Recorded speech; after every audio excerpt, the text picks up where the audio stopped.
Going to be talking today about mitigating burnout in the cybersecurity workforce. It's a really hot topic at the moment. It's something that's being spoken across the industry. And I'm pleased to say today we are going to be welcomed by Peter Coroneos, the founder of Cybermindz. And we've also got Nick Benson, the CEO of CREST International, joining us as well today.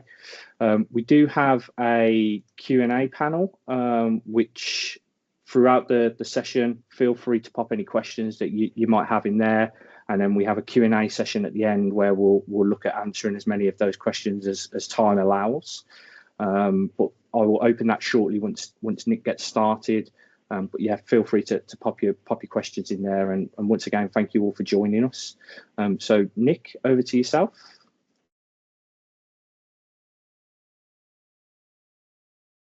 Thanks, Russ. So welcome. I'm Nick Benson, CEO of CREST. Thank you for joining this session on understanding and building personal resilience in cyber. So why this topic and why now? Well, CREST has always been about trusted, high-quality cyber services. Regardless of the service, clients rely on their service provider for more than just technical competence. They rely on sound judgment, clear thinking under pressure, consistent decision-making. And we know that this is usually with incomplete information and high stakes. So people need to be able to operate at their best consistently. So I've got 3 themes I'd like you to consider to trigger your thinking ahead of what Peter will be saying in the main session. Firstly, personal resilience is actually a key part of delivering a quality service. We often focus heavily on the standards, the methodologies, processes, tooling, all the things that underpin service delivery. But the reality is that the glue behind every company and every service is its people. And not only do these people have to be technically competent, they also need the ability to sustain their attention, to manage ambiguity, to collaborate well, make high consequence decisions.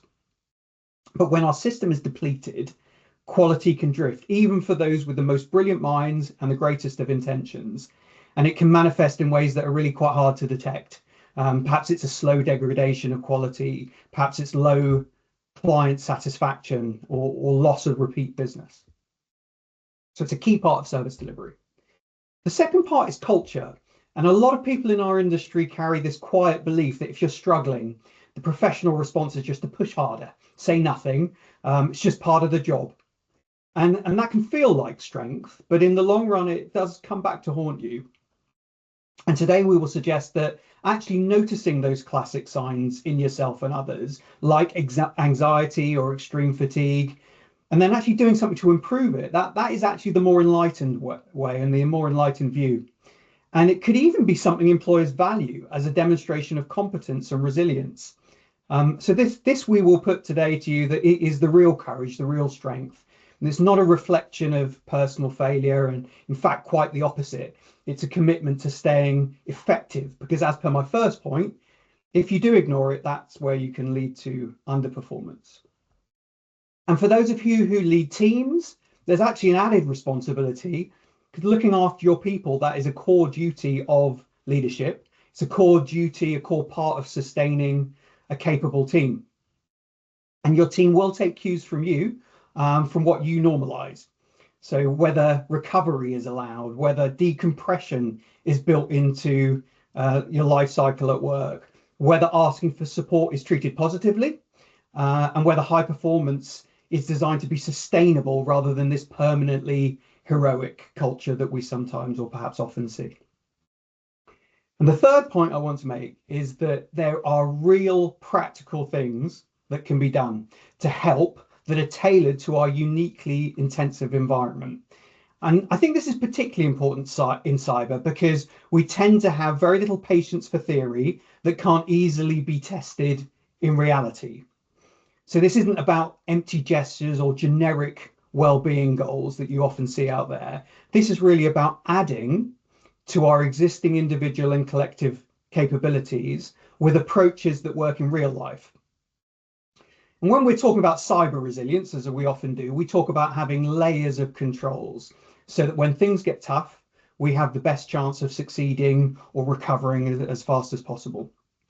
And actually, personal resilience is the same. We need to build these repeatable patterns and disciplines that we can do every day. So this session here has been designed in that spirit, very practical methods you can use, professional language that you can take back into your teams and your leadership discussions. And I suspect we've all experienced the realization that when it comes to our personal resilience, there really isn't a clear distinction between work and home life.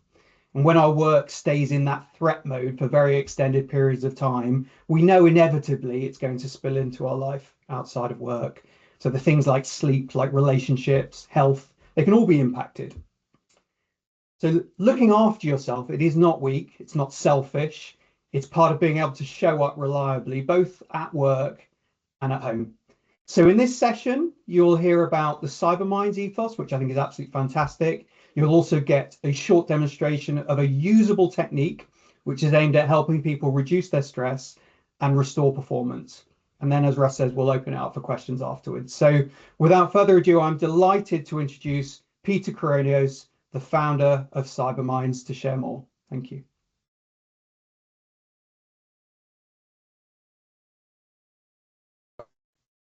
Thank you, Nick, very much, and to all of you for making the time to join what I think is a very timely and important session.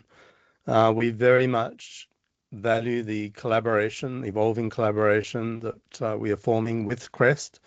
Let me also begin by thanking each of you for the work that you do. These roles are often unseen and unrecognized to the degree that we believe that they warrant. And as a result, I think at the very least as a community, we should be doing more to acknowledge the value that we each individually and also collectively bring to this common challenge.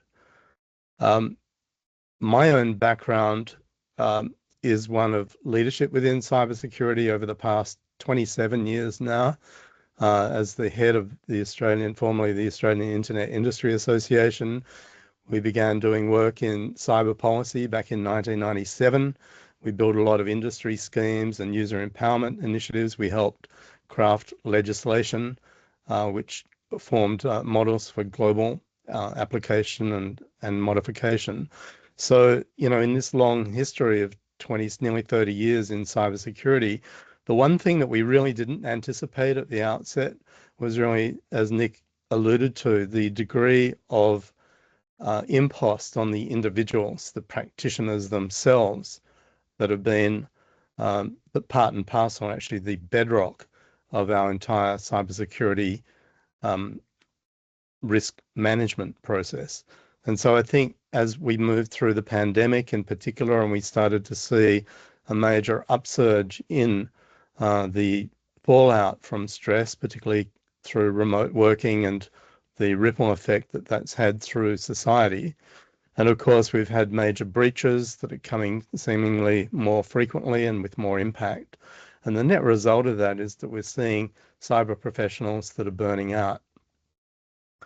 Now, as well as my own background in cybersecurity, I've also had a lifelong passion in neuroscience, and in fact, have studied neuroscience and taught neuroscience.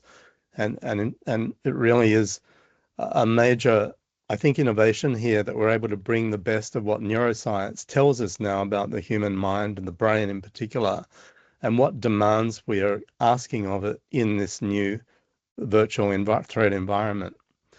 I may return to this point later, but if I don't, I'll say it now. The brain that we carry now was really formed in the Paleolithic era, when the major threat actors were all physical threat actors. It could be a saber-toothed tiger or the bear or a warring tribe or whatever it was that was presenting us with a physical threat to our survival.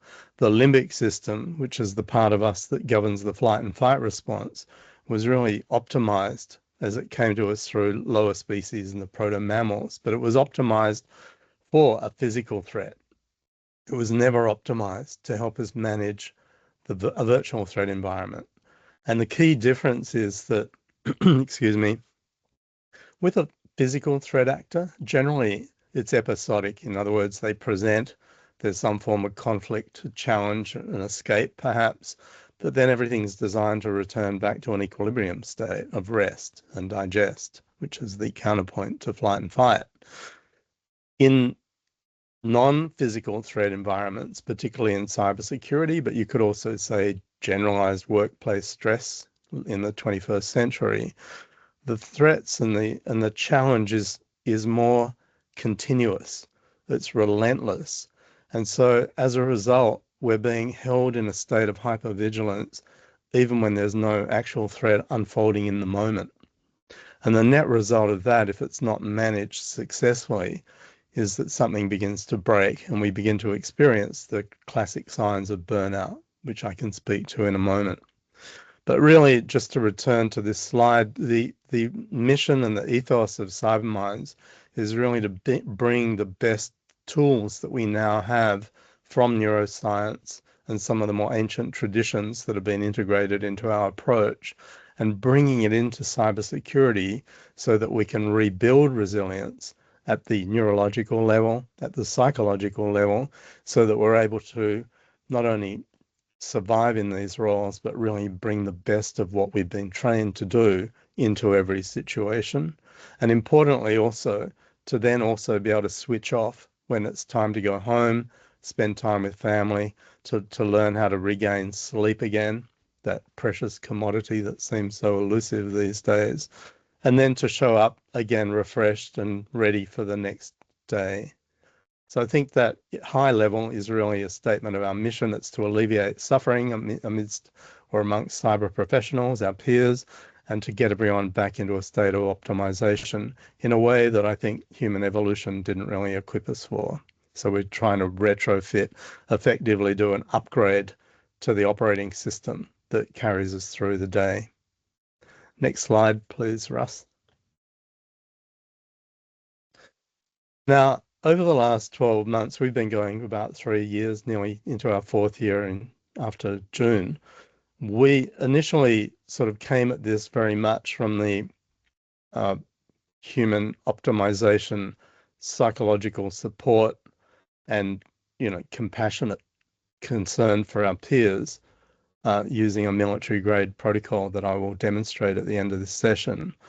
But I've found that there has been resistance in organizations that tend to lump what we're doing into the wellness category in a way, unfortunately, that devalues it, sees these things as a term that we absolutely, detest, and that's the soft skills. But really, we understand this as being a fundamental human impact skill. But the shift in our narrative over the last 12 months in particular is moving this out of the category of wellness per se and well-being and more into a risk management issue. Just as we manage other areas of risk within the cyber domain, we believe that the optimization of the human performers that are actually protecting our systems, networks, information, and our society is really fundamental. And so more and more, we're looking at this, at parlaying this in terms of risk in a way that organizations, senior leadership, the C-suite, boards understand that this is another control, just as we would control other aspects of the physical and network infrastructure. This time, however, the network is the primary network that we carry in our heads. It's the fundamental, original network, in fact. And it's this area that we are seeking to identify vulnerabilities within and effectively to patch through the techniques that we teach.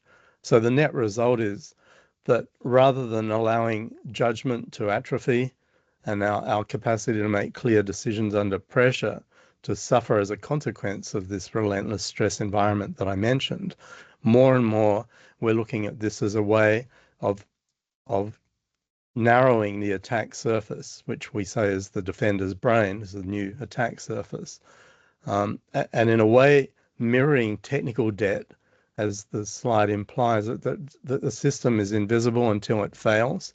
We see that within technical debt, where we've probably got workarounds based on top of workarounds, and everything seems to be working functionally until that point where it fails.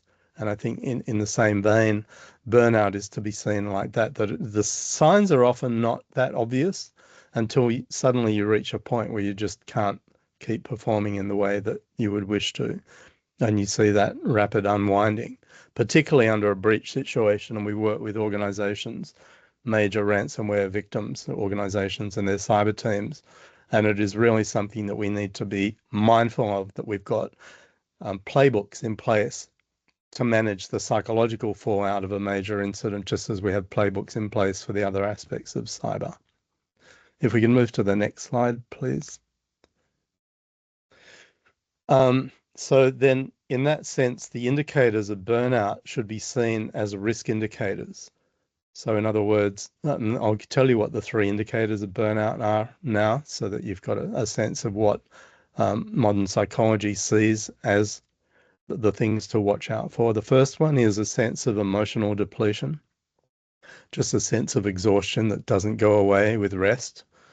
The second is a sense of disconnection from the mission, starting to feel a little cynical, or we call it depersonalization, that you're not as passionate about the role as you were when you first came in to the profession. And the third one is a quite pernicious one. It's starting to question your own professional efficacy, the sense of which you are making a difference in the way that you would wish to. And imposter syndrome, which is a sense that I'm not doing as well as what people think I am, is sort of a counterpart to that third indicator. So just as we would allow technical risk to accumulate, the accumulated human risk indicators start to translate into operational and strategic risks for the organization. And so the real challenge now is to basically bring those risk indicators to light through metrics, through tools that we offer, to enable individuals and organizations to actually assess the level of risk at the human level, and then to move into remediation as we would with any other form of risk mitigation. We'll go to the next slide. Now, how does risk, or how does burnout show up in cyber teams? One of the things that we often notice, and it will vary according to role. So we had a discussion the other night in preparation for this call where Nick made a very interesting point around, is this a homogeneous phenomenon? Are we seeing the same risk presentations showing up in say SOC teams versus threat hunters versus GRC? And the answer is no. There are slight variants in the way that the burnout indicators will present. But just to give you an example, hypervigilance is something that we see in, say, SOC teams where they're under alert fatigue. And basically you're sitting in front of monitors all day seeing threat alerts coming in, and you're having to discern which ones are false positives from the real positives. Now, what happens is that because you're triggering essentially fatigue within, or alerts within the cognition, at the end of the shift or the end of the day, you go home, people find it very hard to switch off and to actually de-escalate from that vigilance that they're being held in. And this can impact on their sleep quality in particular. It can result in issues with relationships, the capacity to actually return to a state of just true rest, and then to show up the next day fresh and ready again to start the day. So hypervigilance is one thing that we do observe. Alert fatigue, as I mentioned, unresolved incidents. If you're an incident responder and you're looking to see where the attacker is in the system, and then there's a fear of, you're under huge cognitive load, trying to assimilate and analyze large amounts of information, but you're also carrying a sense of fear of not being able to locate have we got them out of the system? All of these things start to accumulate as well. And it starts to play on your capacity to maintain the same level of effectiveness in the role that you would wish to be bringing. Moral injury is an interesting one. This is one where we see a sense of blame, and we see this sometimes after major breaches, and particularly in organizations where there is a blame culture, unfortunately. And often it's the cyber teams, particularly the CISOs, that will be carrying the responsibility of that. It's very difficult in any role to carry responsibility when you don't have the control over the factors that are going to determine success or failure, perceived success or failure in that role. So if you can imagine that you're showing up and you've got responsibility for the effectiveness and the risk of the entire organization, and yet there are so many factors that are not visible to you, or if they are, that you don't actually have the direct control over changing those parameters to lessen the risk. And so you're basically walking through a minefield where a single failure at any point can result in a major impact on both your organization, but also your own professional reputation and career. And yet you don't have the necessary visibility or control to actually mitigate that level of risk as it impacts on you personally. And so this is actually quite pernicious, because it means that without that control, you don't really have any sense of internal psychological safety. You're not feeling safe because a fail can come from any direction. And then the third dimension of this that we often observe is even between crises, even minor incidents where everything escalates. Do we have enough time to properly de-escalate and wind back down and recover properly before the next alert comes through or the next escalation? So the net effect of all of these different dynamics, some of which may feel a little too familiar to you, are that we start to see a tunneling, a collapse in your actual capacity for cognitive flexibility, for clarity in decision making. You tend to become more numb or detached from the work just as a protective defense response. And over time, the skills, when we say attrition, people leave organizations, and so we have a net loss of skills from the organization, which are often very hard to replace. And they're sometimes even leaving the entire industry completely, if not changing jobs. The UK stats on this and the US stats, which prompted me to really escalate our work here, was in 2020 when Nominet released a study that showed that the average tenure of a CISO was around, I think, 18 to 24 months. And that remains the case now. So people are actually often leaving organizations, partly because they don't feel that they have the degree of influence that they would wish to have. And it goes back to this responsibility without control.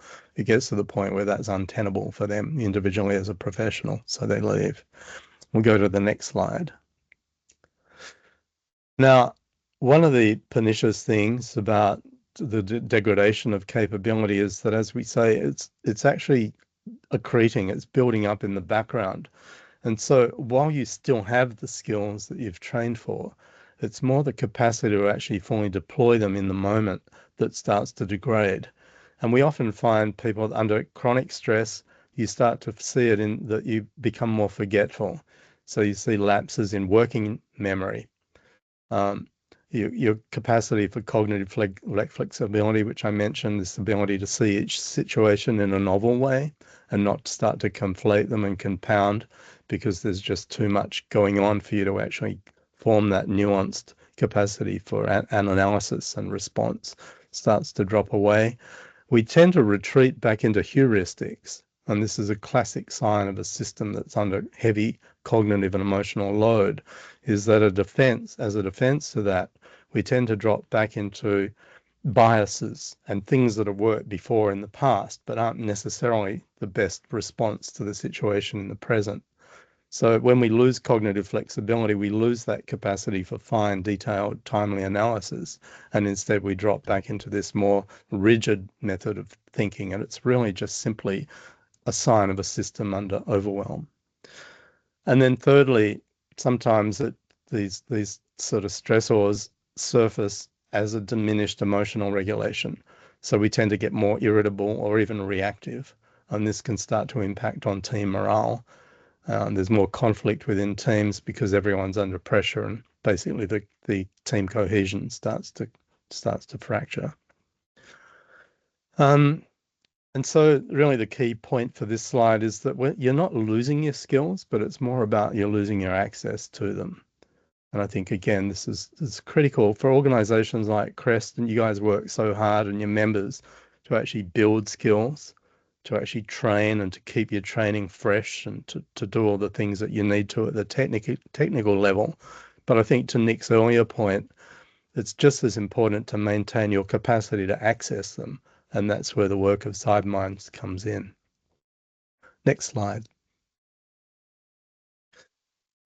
We've seen in other professions, particularly defence, particularly aviation and emergency services, that there is already a well understood linkage or progression between capacity for an individual to remain ready, and in fact this state of always on that is not relieved by sufficient rest and restoration will culminate in burnout. But in particular then in these professions, they're concerned about the risk of error, making mistakes. And for that reason, we see legislated or at least industry norms within these sectors that mandate structured rest and recovery periods so that the individuals can return to the work and do their job. Pilots, for instance, have mandated rest periods and sleep periods, and they are actually required to report if they have had insufficient sleep and they don't feel sufficiently rested to actually fly the plane. Similarly, air traffic controllers and emergency services workers are all required to actually have that period of rest and recovery so that they can continue to perform. But we don't see that yet in cybersecurity. And so I think if there is a call to action here, in part, it has to be that we should be starting to seek the development of new norms where rest and recovery, in whatever form we can implement it, becomes built in to the cyber working week. And I think that really should be a key priority that we as organizations collectively go out there and start to call for, because otherwise this just becomes an unsustainable situation. Neuroscience, when we talk about stress hormones, particularly cortisol, which is released under high stress situations, and as I mentioned before, remains highly elevated because there is no de-escalation cycle. What that starts to do is it erodes your ability to access your higher executive functions in the prefrontal cortex. And instead, you're being held back in fear and flight and fight. Basically, the limbic system starts to divert resources away from the thinking analytical brain under the influence of stress. And this is a protective thing. As I say, it's designed by evolution, by nature, to keep us physically safe. But of course, when you're in flight and fight, it's not designed to give you that deep, clear, slow analytical thinking that our roles actually do require. So this is another reason or another way of saying that we need to be managing our stress in order to be able to access the higher and finer skills that we would want to bring into any situation. So I think I've made the point there. If we could move on to the next slide, please.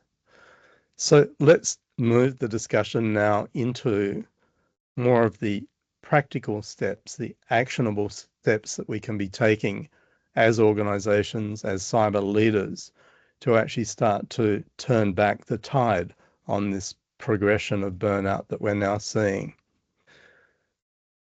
As I said, let's start viewing psychological readiness and the capacity to bring our skills to bear in the best possible way as another risk control, as another factor that we can begin to manage and to optimize for, so that we can eliminate human psychological failure as a source of threat to an organization.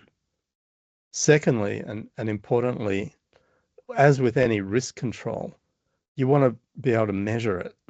You want to be able to actually have metrics that can show the degree to which that metric is actually being degraded, or on the other end of the spectrum, is it being optimized? And this is where measuring burnout as a leading indicator, in other words, a predictive measure of risk, has to become a priority, not a lagging indicator where we look at a fail after it's happened and say what went wrong. So I think the more that we can get on the front foot and become a little more proactive, we have tools in Cybermindz where we can come in and measure teams. It's all anonymized, so there's no sort of repercussions for individuals, no stigma at all. But let's look at it as something that we can go and see, well, here's our starting point. Here's where we sit on those 3 burnout indicators I mentioned. We also measure sleep quality and other aspects of cognitive performance. And we say, this is where we are now. Those metrics are really useful because as leaders, you can take them into the organization and say, look, we've been concerned for some time about the state of our psychological readiness because of the environment in which we're operating in. We've done some preliminary metrics, and this is where our team now sits in relation to the rest of the industry and, in fact, to other general population groups.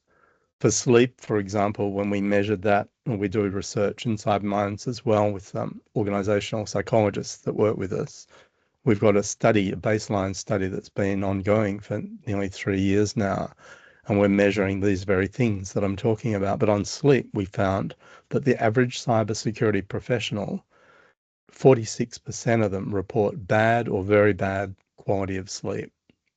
That's 1 in 2 almost are saying they're not sleeping well. This is 2.5 times worse than the average adult within the Australian population norm that we compared with.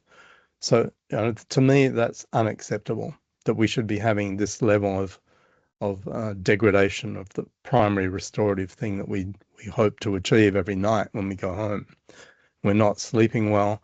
That should be seen as another leading indicator of degradation of resilience in the organization. And then thirdly, once we've done the measurement, we start to work on structured recovery plans and build them in as integral to our cyber defense, just as we resource technical solutions and as we resource other forms of training. We're now going to be resourcing structured recovery periods, skills that the individuals can start to build and to learn and to practice so that they never get to the point where they're in the red zone. And we're teaching them the signs to look for, how you can pull back. And actually, even if it's episodic, even if it's 5 or 10 minutes within a break, between shifts or in times of the week where the team gets together and they practice these techniques as a group, you start to build this in as part and parcel of the overall framework of cyber defense. Also, to normalize pre and post incident decompression, this is really important. If a team is already very stressed, the likelihood of them encountering trauma during a major incident is seriously elevated. And we've worked with teams that have actually encountered clear signs of trauma and PTSD-like symptoms following a major breach.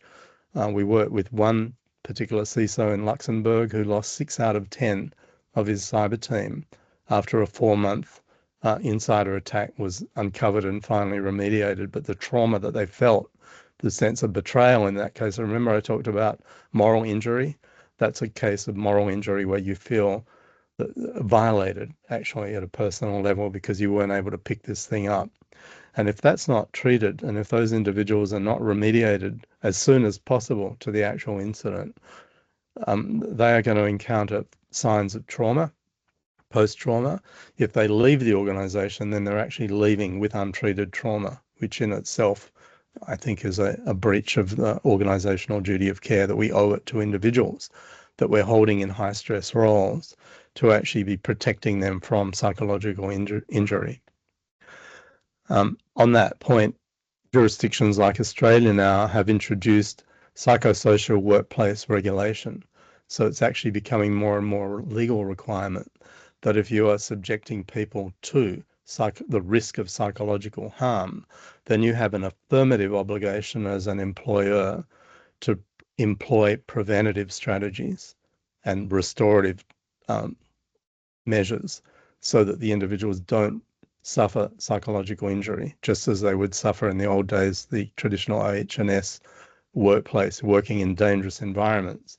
Definitely, we see now cybersecurity does carry the risk of psychological injury, and this is where organizations are needing to step up. And the benefits of that are, of course, that you get higher performing teams, you're suffering less skills loss through attrition, you're meeting your legal obligations. But more than anything, you are recharacterizing yourself as an organization that truly cares about your people.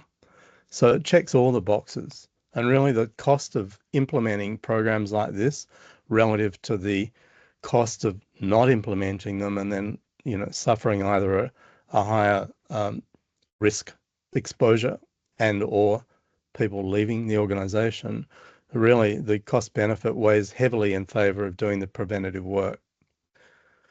And then providing safe non-clinical mental reset pathways, as I mentioned, building in the restorative periods into the working week. And this is not an ad hoc thing.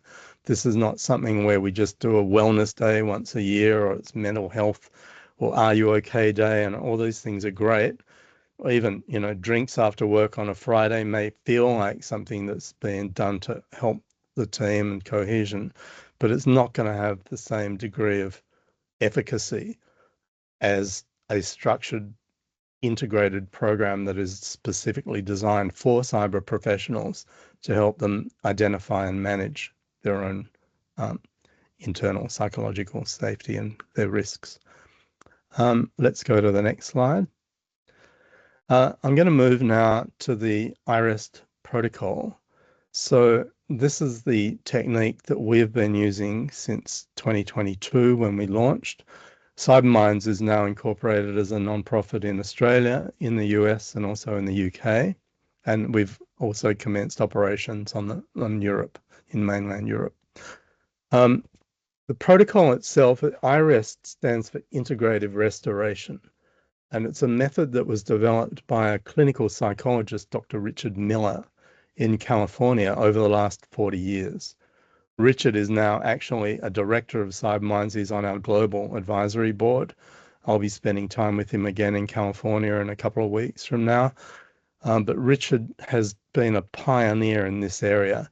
He first took it into the military, the US military, in 2004. They did a clinical study in 2006 using veterans returning from the war zones in Iraq and Afghanistan.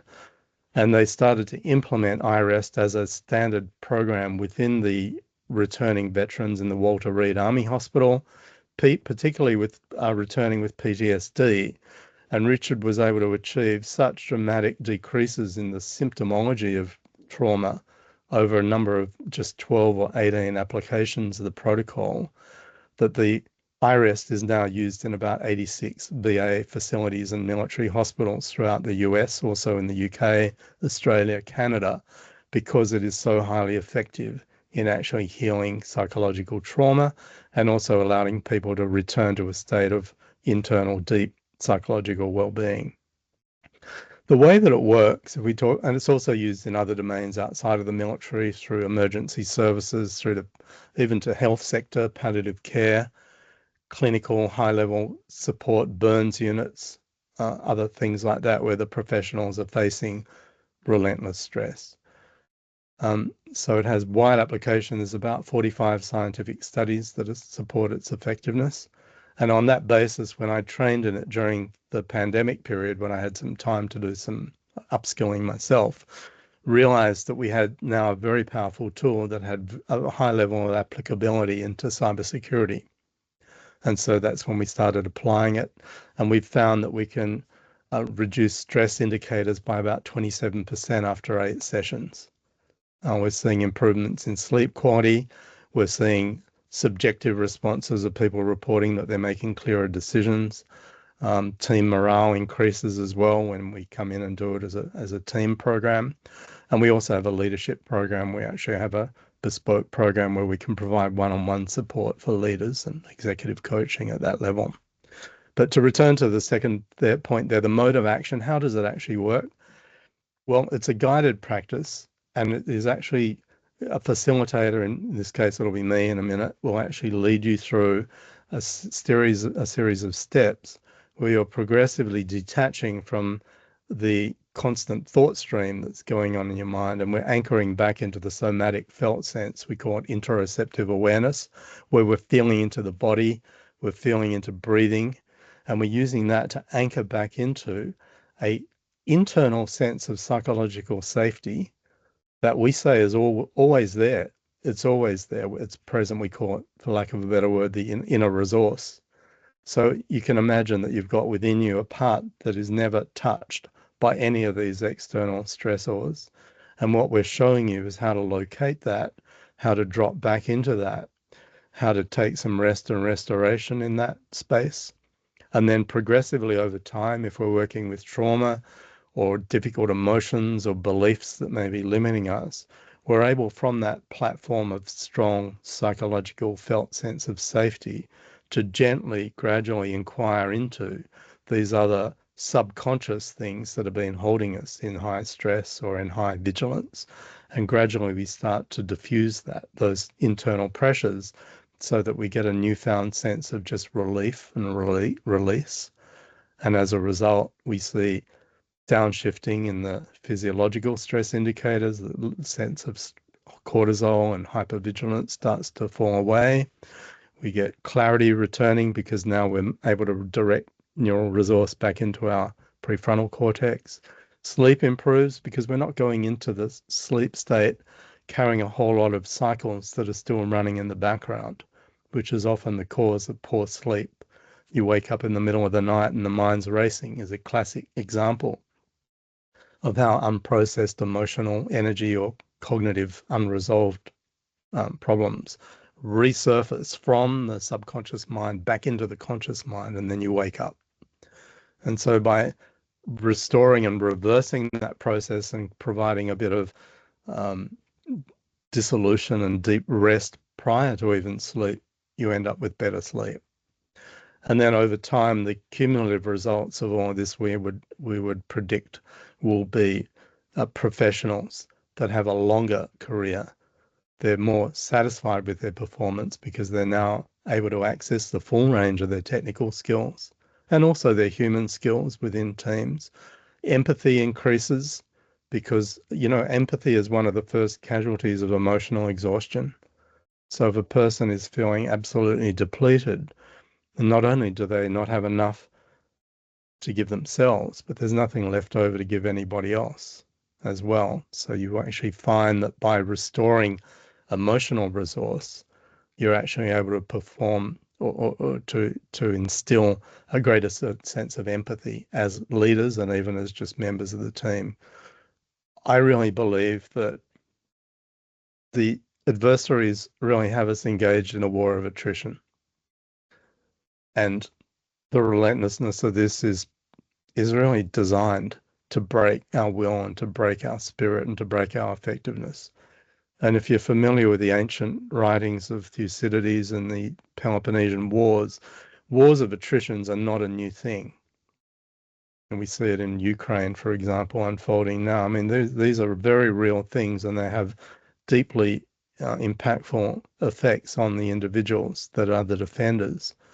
And so the counter to a war of attrition for us, I believe, as a community, is to do more to firstly restore ourselves individually, and then progressively to rebuild and to reclaim cohesion as a community so that compassion and care for each other becomes a hallmark of what it means to be a cybersecurity professional.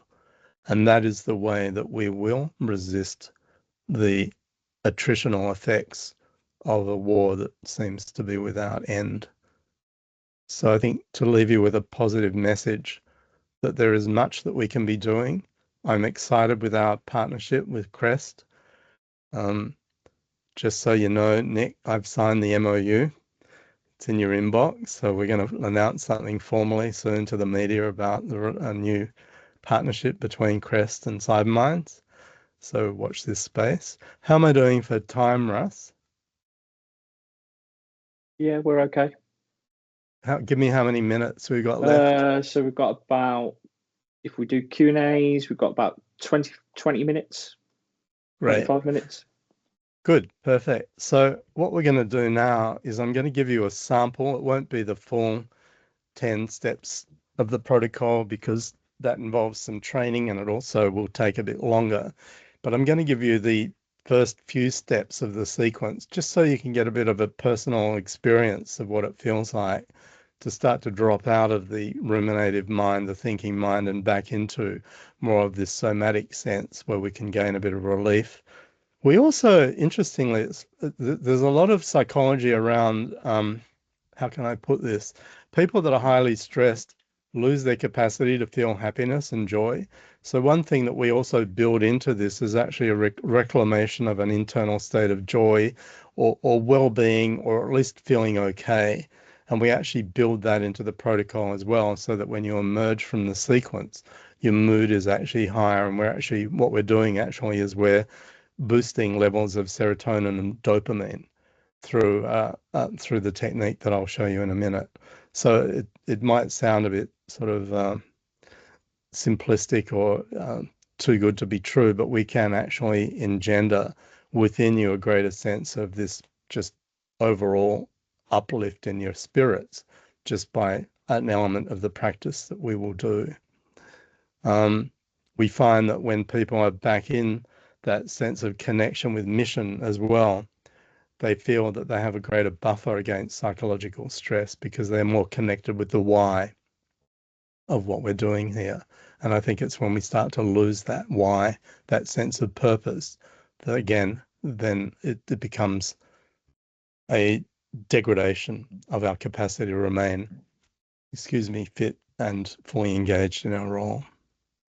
So I'm going to invite you to turn off your cameras now. I'm going to turn off my camera too. So we're going to do this as a bit of an audio delivery. And I'll just invite you now to take a few minutes to give yourself a bit of permission wherever you are. If you're at a desk, it's fine. You can just close the door, perhaps, if you can have access to give yourself a few minutes of not being disturbed. If you're working from home, you're remote, and you do have the ability to lie down, the technique works really well because you're able to permit yourself to go into an even deeper state of relaxation because you're not worried about sitting upright, but it's fine to do it in a chair. If you are in a chair, just to uncross your legs, put the feet flat on the floor, rest the hands comfortably in the lap. And if you're lying down, just to lie down with the head, the neck, and the back in alignment, as we just return now back into a state of being rather than doing. And it's perfectly fine for thoughts to be there, but as I move through the technique, I just invite you to just return awareness to where I'm directing your attention.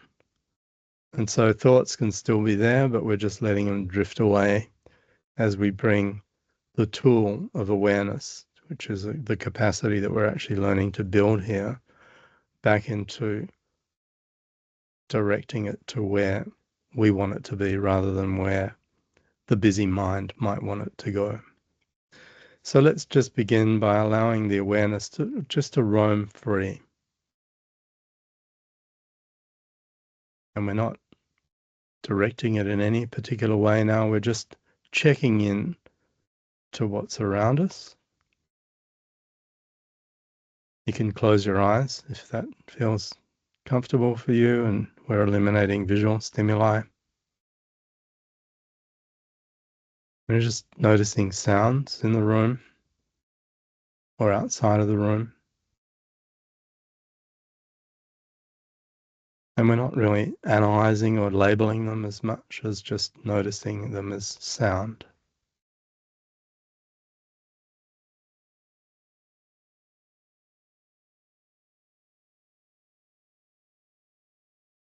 And you might also notice the feeling of the weight of the physical body itself, resting on the surfaces that are providing support. Notice the points of contact progressively, just check in, survey all the parts of the body that are in contact with something providing support.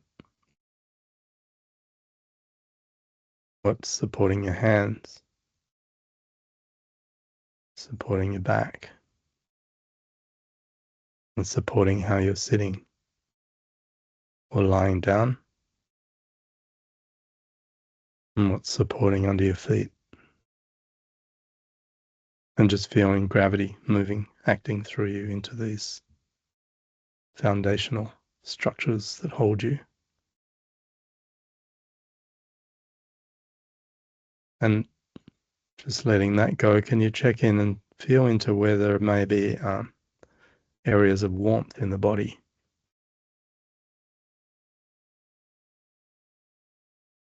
Any particular parts that you can discern might be slightly warmer?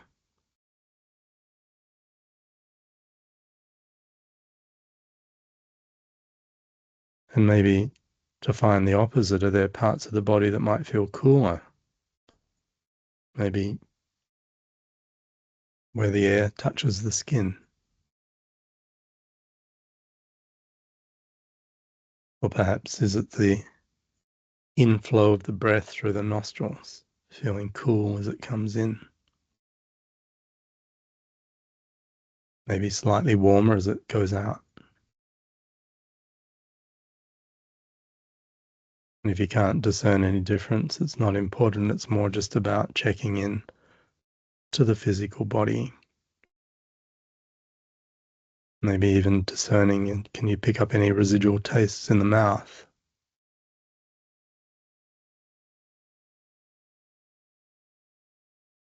Or absence of taste? There's no right or wrong way. It's just really, again, observing what's present. And if you notice that the thoughts are there, just let them float free. Imagining them as balloons, releasing them up into the sky. And we're just instead bringing awareness back into the body. Maybe even to form an intention now for the next few minutes. What is it that you want to encounter or experience? Do you want to experience some rest? Just affirm that. Or maybe you're just curious and you want to check into what might unfold, just open, receptive to the experience. Whatever the intention is for you, just formulate it. See if you can feel the intention into the body. See what it would feel like if you could bring that intention right through the body and mind. Hold it for a moment and then release it.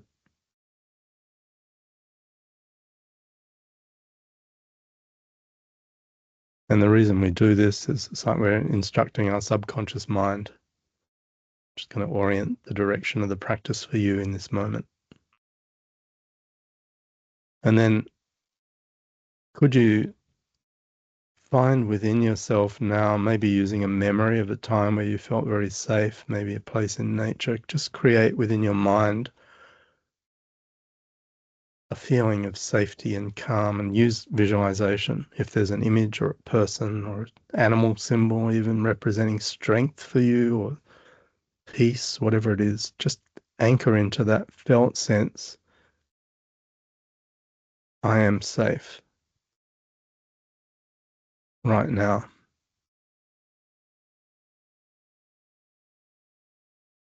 And you can amplify that if you can feel it into the body and really just almost use some emotion to make it stronger. I am really safe.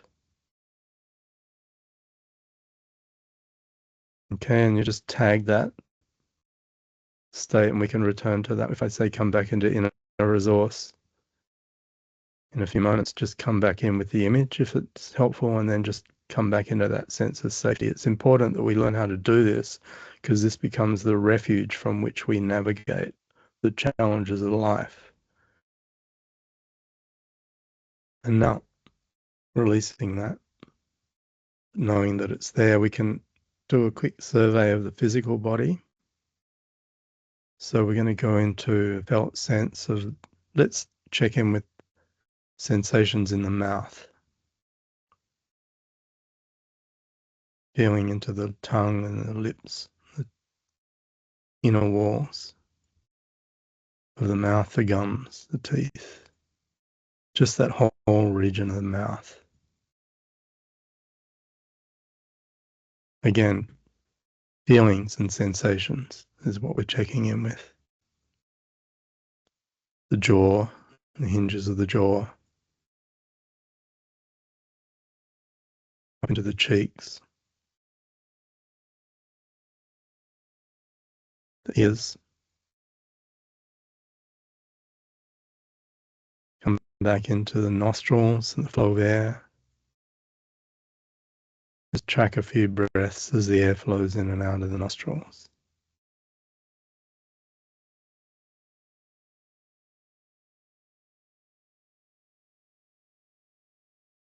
You might bring awareness just to the flow of air through the left nostril. See if you can isolate that sensation of the air as it flows just in and out of the left nostril.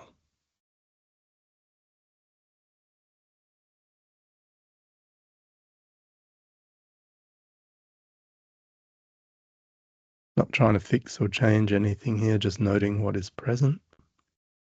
Maybe switch over to the right nostril now.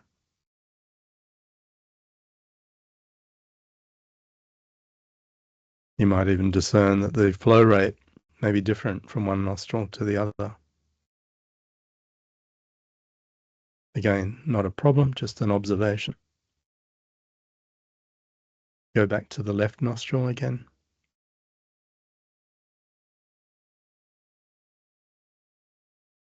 The right nostril.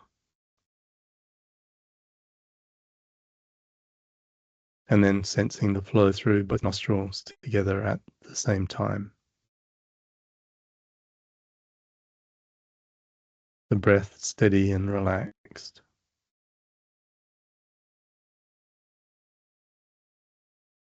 Moving awareness up to the eyes, now the left eye. Sensations of the left eye. The right eye. Both eyes together.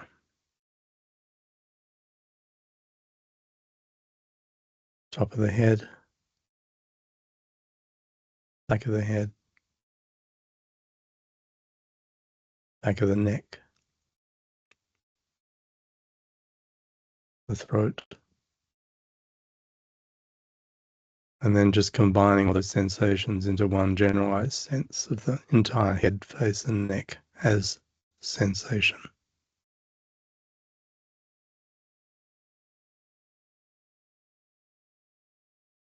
I'm going to speed this up a bit just in the interest of time. I'm going to invite you to bring all the awareness down into the left arm.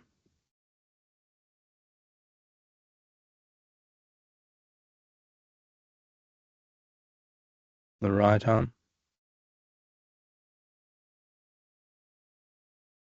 Both arms together.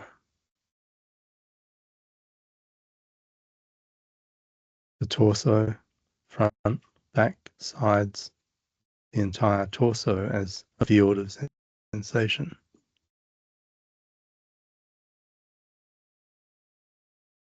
Down into the legs, the whole left leg, heavy and relaxed. The right leg, heavy and relaxed. Both legs together. And then feeling into the entire body as sensation.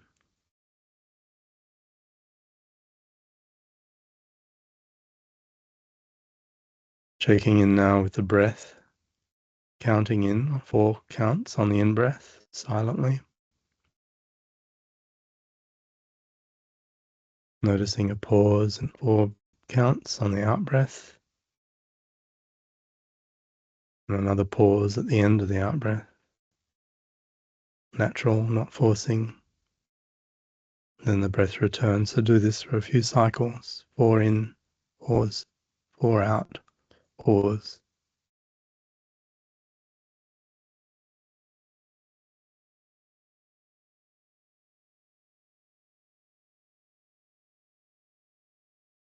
Letting the counting go, just anchor back into that deeper sense of internal psychological safety that we refer to. Just track back into that part of you that feels safe, secure, and at ease.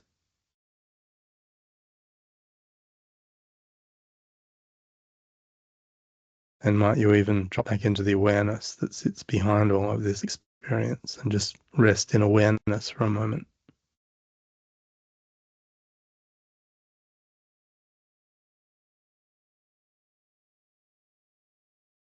Again, nothing to be done here, just resting as being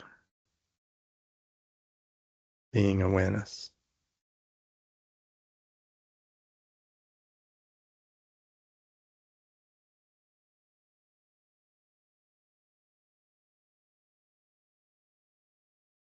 And within awareness, can you allow a feeling of joy to arise, or happiness, or just okayness? If you use an image of a time when you were really joyful, happy,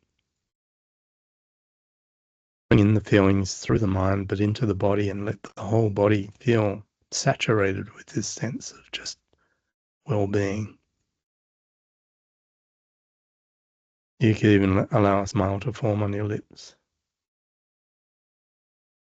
We're flushing the system with positive hormones. As we do this, this has a deeply restorative physiological effect as we rest back into joy and even gratitude for your life, for the ability to serve, for all the things that support you. Feel gratitude.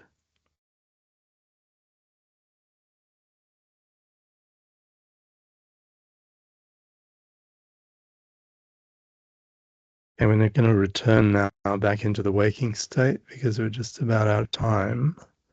So just very gently ease yourself without opening the eyes just yet. Just feel back into the body. In a moment, you'll be opening your eyes. So just check in and notice if you sensed any shift, even a slight change from how it was when you came in. And remember, this was a very truncated version, but enough to demonstrate that there should be some change. And that is your validation for what would be possible. And then we build on this. It becomes the default. You come back in as I turn on my camera to establishing a new default state where your ability to step back into this sense of safety and calm is an ability that you now develop as a capability. So I think, how are we doing for time, Russ? Yeah, we've got about 15 minutes left and got some questions for Q&A as well. Great. That was pretty quick, but I thought I might just give you a taste. Did anyone feel any positive shift there? Maybe just raise your hand if you can do that. Yeah, I think from my point of view, definitely feel, especially when you was talking about targeting the certain elements of the body and different areas, you could feel the energy shift. It was really interesting. Yeah, it's pretty profound. And I mean, your mileage may vary, to use the old saying. It depends. I mean, a lot of people, one of the first things they notice is just how busy their minds are. And a lot of people would be derailed by that and say, I couldn't do that because my mind was racing. Well, that's okay. The very fact that you're even able to be aware of how busy your mind is in fact the first stage of progress, because it shows you, in order to be aware that your mind was busy, you had to be in a separate state than mind. Mm-hmm. There has to be some detachment to even be acknowledged that thoughts were there, that you cannot be the thoughts. So that even knowing that you felt like your mind was busy is actually the first sign, the first stage of the development of this program. If you're able to drop back into a deeper sense of relaxation, even if you felt you're breathing slow or you're just feeling a little bit calmer now, these are all legitimate validation points. So typically the protocol will go for 35 minutes. When we do the full protocol, we train in that so that you can reach the deepest possible states. And what happens is the brain responds when the brain realizes that it's not actually in danger right now. And the more that you can immerse it in a state where it feels safe rather than under attack, an interesting thing starts to happen. It actually starts to rewire through a process we call neuroplasticity. You may have heard of that term. And basically what's happening is that we are decreasing the activity in those areas of the brain that are keeping us switched on and vigilant, anxious. And we are rebuilding capacity for emotional regulation because we feel safe. And so over weeks, I've talked to a neuroscientist at Harvard University, actually quite a few years ago now, but I asked her, she was actually doing MRI scans on the brain and showing the change in a longitudinal study over the same group of people over 8 weeks. She was able to actually map decreases in the size of the amygdala in the limbic system, which governs flight and fight. And she was able to show increases in areas that govern emotional regulation, literal thickening of the neurocortex. So this is, as much as it seemed like that was a little bit of a fairy tale journey into feeling, if you want to use that language, the truth is that this is all backed by hard neuroscience. And all we're really doing is we're just shifting brain networks. And we're energizing other parts of the brain that map with well-being, and we are strengthening those neural circuits. And they say that neurons that fire together wire together. So the more that we can activate those circuits that map to felt sense, interoceptive awareness, bodily somatic felt sense, which, by the way, is where trauma and stress and everything is actually held physically, you know. It can begin in the mind, but it very quickly precipitates down into the physical body. And if you understand things about energetics, you said, Russ, you felt a shift in the energy. Yeah. You know, there are sciences now that are doing the mind-body connection, understanding that there is an energetic relationship between mind and body. That's what we're leveraging. We are leveraging that dynamic in the process to clear the energy, get everything flowing smoothly, releasing stress, metabolizing trauma. So the healing starts to occur. And the result is that we're returning back into a more pristine state, like when we were children. Do you know when kids are young and they're playing and they're just so spontaneous and joyful? What happened? What happened to us? How did we lose that? And is it possible to reclaim that state of just spontaneous being in the moment? And that's essentially part of the development process of what we're doing.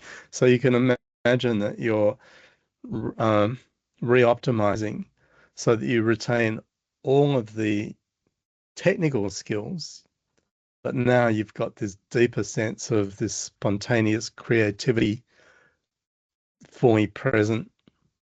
Worry starts to fall away because you feel safe now.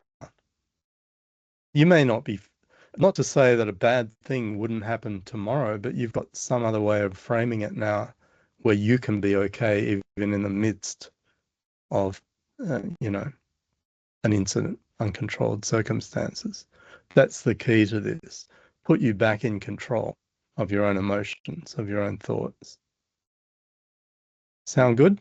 Yeah. No, I think it's very good. Russ, we've got time. Let's invite people if they've got questions. Yeah, we've had a couple come through.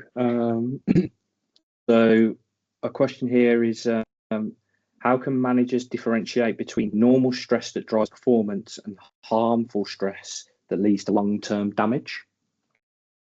Great question. There is a thing called the Yerkes-Dodson bell curve, if you can imagine a bell curve, normal distribution. And on the left-hand side, for me, that's your right, I think, that's under arousal. When people are not sufficiently stimulated, performance drops. This curve maps performance against arousal. So the high point is peak performance, where you're sufficiently stimulated and you're performing at peak. But on the other side of the curve, that's overstimulation. Now we're into unmanaged stress, performance drops again. So the key point is we're trying to optimize for performance. So the question acknowledges that there is a level of stress. There's actually, you could call it good stress. It's motivating, right? But you need to know. Now, the question was, how do you differentiate between the two? You'll feel it. Partly it's your ability to switch off. When the activation phase is over and you've done what you needed to do, let's say you've met a deadline, and now you can relax. How well are you now returning back to a normal state of just calm? Or are you still running cycles? If you're still running cycles, it means that you're now looping in a state of unmanaged chronic stress, which has a neurological basis, and you need techniques now to actually retrofit an off switch that's not normally going to come down because you're in a habit. You've created circuitry that's holding you on, and we need to basically de-energize those circuits and re-energize circuits that are teaching you how to switch off. Now, I don't know if you know about the sympathetic and parasympathetic nervous system, but within the autonomic nervous system, which is the part that governs our physical actions and the parts of the nervous system that control your heart rate, your breath rate, all the things that would be switched on in the flight and fight response. Pupils dilate, you sweat, all that kind of stuff. Cortisol goes up, adrenaline goes up. That's the sympathetic nervous system. It's like the accelerator in the car. And it's there for a reason, and that is to activate us so that we can protect ourselves. But the rest and digest phase, which is the counterpoint to flight and fight, is the upregulation of the parasympathetic, which is the brake on the car. So the sympathetic and the parasympathetic are what we call antagonistic. They work against each other. So in a stress response, you'll get the sympathetic going up and all systems switch on. But then when you want to come down into relaxation, you've got to downregulate the sympathetic and upregulate parasympathetic. So we're taking the foot off the gas and we're putting the foot on the brake and we're bringing everything down. So to complete my answer to the question, the way to determine whether you're in chronic unmanaged stress is the degree to which you're able to return into a state of deep rest and relaxation. And if you can't do that, it means you've got to do work to improve your parasympathetic response. And these techniques that I showed you are designed to do that. Okay, and they also increase the tone of the vagus nerve, which is the thing that is governing the parasympathetic. And so if you've got really good vagal tone, you become an expert in relaxation. You can actually switch it on at will. And that's where we want you to be. Yeah. Yep. Nice. May I just add one point, which I think is leaders and managers have got such an important role there as well.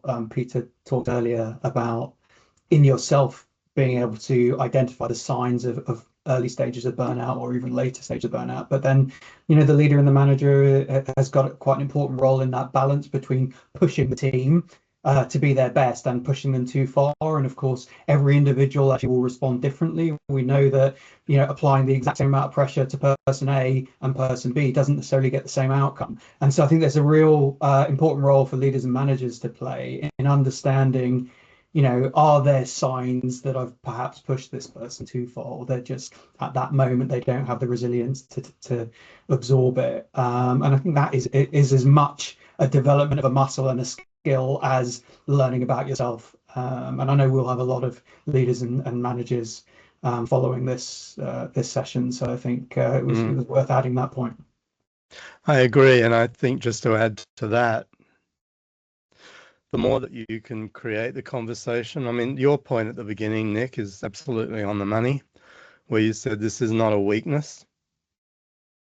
This is actually, to suffer stress and burnout. There's nothing wrong with you. This is a predictable human response to putting any neurology into this kind of situation for a period of time.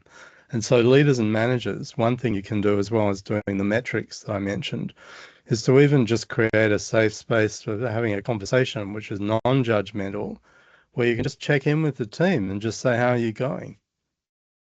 how are you feeling? And you could do it one-on-one, or you can do it as a group. And the idea is showing vulnerability. You know, it's funny, in cyber, vulnerability is the dirty word. But actually, as a leader these days, showing vulnerability is shown as is a real leadership strength, because what you're doing is giving permission for people to come forward and say, look, I'm struggling a bit, or I'm not sleeping that well, or whatever it is. And it may be that there are simple structural changes you can apply to the workplace, but that none of that surfaces unless people are given permission to actually share. And it's not like we're going soft or anything. It's about identifying a vulnerability and patching it. Right. So I think your point is a timely reminder for leaders. You need to lead by example. And when we do the training, we always get the leaders in the group as well. Very important that you're seen to be modeling this self-care. And the empathy that comes from that means you'll be a better leader. There'll be greater team cohesion. People want to work with you because they sense that you care. And I got to tell you, I've never met a CISO really. Maybe they've left already. But the ones we talk to that come to our talks, one of the things they say is, how can I care more for my team? How can I provide more support? So I think they recognize that this is an opportunity, actually. Yep. Anything else you got there, Russ? Yeah, I'm just conscious of time. We have got a couple of others. There's a really good one around if attendees were to do just one thing this week to improve their personal resilience, what would you recommend?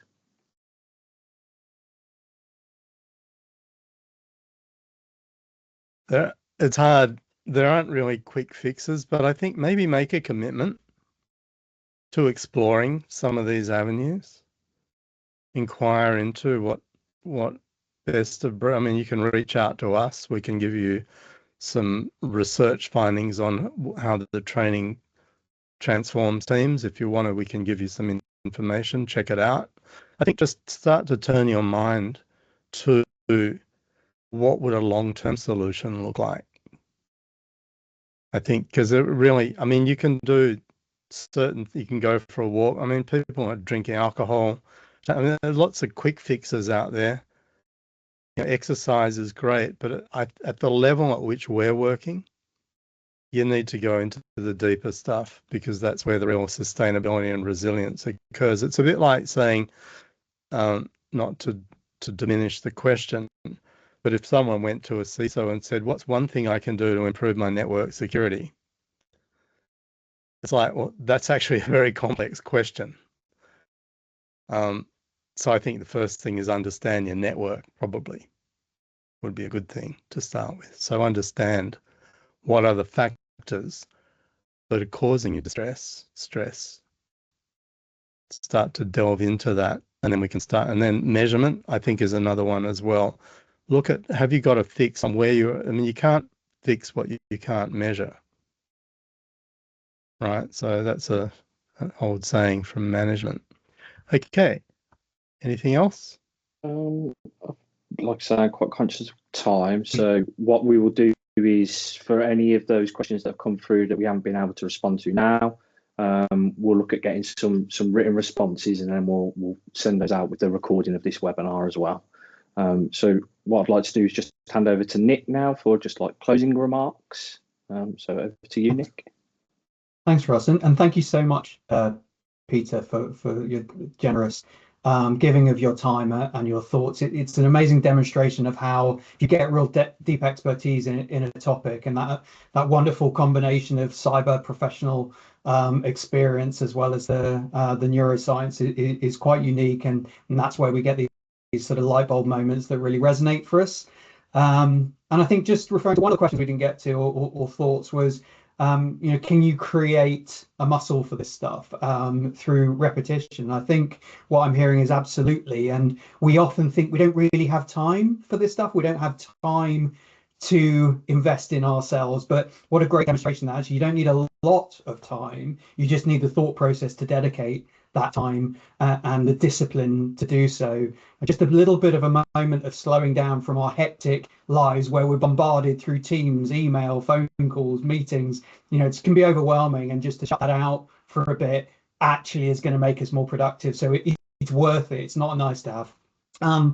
My other reflection is just to remember some of those signs and signals that Peter talked about that might suggest either you or people around you are starting down the road of burnout, and that emotional depletion. The rest just doesn't seem to satisfy my sleepiness. That sense of purpose and the depletion of being motivated for the mission. Perhaps that imposter syndrome, just not feeling good enough. If these things are resonated for you, know that you're not alone and that there are things out there that can really help. If you're seeing it around you, perhaps there's a brave moment of just having that conversation with someone to see if you can help. There are things that can be done.